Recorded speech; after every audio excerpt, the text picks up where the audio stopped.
Voilà, donc la quatrième, c'est aussi l'agriculture et le tourisme, qui, bien sûr, avec les politiques européennes, on a un type d'agriculture qui souffre énormément de la concurrence. Il faut réformer totalement la PAC, pour pas dire qu'il faut la foutre en l'air et inventer autre chose, et puis surtout défendre nos productions, à partir de l'idée que faire venir des choses qu'on sait faire d'ailleurs, c'est pas bon pour le développement durable, c'est pas bon pour l'environnement, c'est pas bon pour les gens d'ici, parce que moi je veux bien qu'on fasse venir des tomates du Maroc en exploitant des gens au Maroc, pour que des gens ici justifient des bas salaires pour qu'ils puissent les payer. Nous on se tape les chômeurs après, ça c'est pas possible.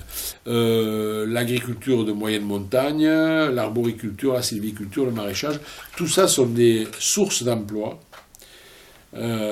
Si on y introduit le bio, qu'on aide un petit peu à faire du raisonné, etc., ce que font aujourd'hui beaucoup d'agriculteurs et d'agricultrices et d'agriculteurs, eh bien, c'est en plus bon pour la santé, c'est des circuits courts. Je crois qu'on a tout intérêt à défendre. Ça ne veut pas dire un protectionnisme imbécile, ça ne veut pas dire qu'on va tout refuser de ce qui vient, mais réfléchissons, quoi. Voilà, si on doit vivre au milieu des friches, si on doit avoir les chômeurs, des agriculteurs qui ne peuvent pas vivre de leur travail, qui se suicident parce qu'ils n'y arrivent pas, à quoi bon importer des trucs des Indes, quoi. Il faut qu'on soit intelligent dans nos productions. Parfois, d'ailleurs, on a contraint des gens à l'étranger à produire des choses qu'ils ne mangent pas parce que c'est pas dans leur culture de manger ça, et donc finalement, eux, ils mangent pas leur faim. C'est pas eux qui profitent de la vente de leurs produits parce que c'est toujours sous les mains des capitalistes qui les exploitent. Donc c'est un monde qui marche à l'envers. Et je crois qu'on devrait commencer à transformer ça aussi en exigeant que, eh bien, l'agriculture du coin où on vit puisse vivre de ce qu'elle sait faire ancestralement, de ce que les gens consomment, et qu'on puisse le consommer. Ça pose des questions de pouvoir d'achat, bien sûr, ça pose des questions de pouvoir se payer des fruits produits ici et des légumes produits ici, mais voilà, tout est lié, et je crois que là, il faut qu'on remette les choses à l'endroit, quoi. Et donc, en matière de tourisme, c'est pareil.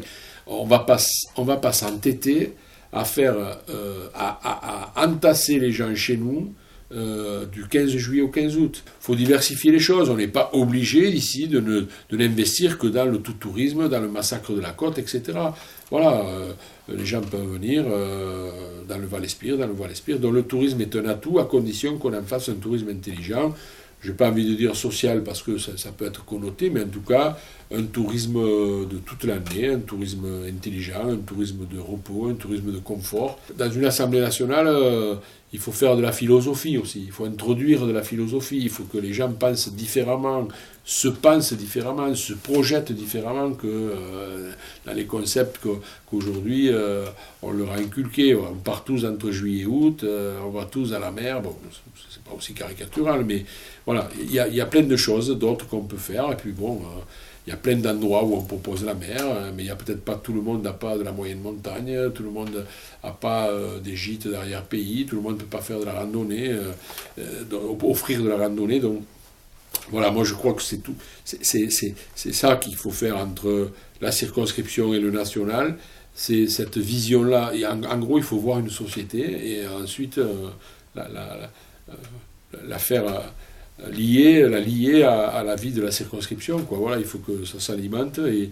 c'est pour ça que c'est intéressant d'avoir des députés à l'Assemblée nationale qui soient aussi des gens de terrain et de territoire, même si on est contre le cumul des mandats, etc. On peut très bien être de territoire sans cumuler les mandats.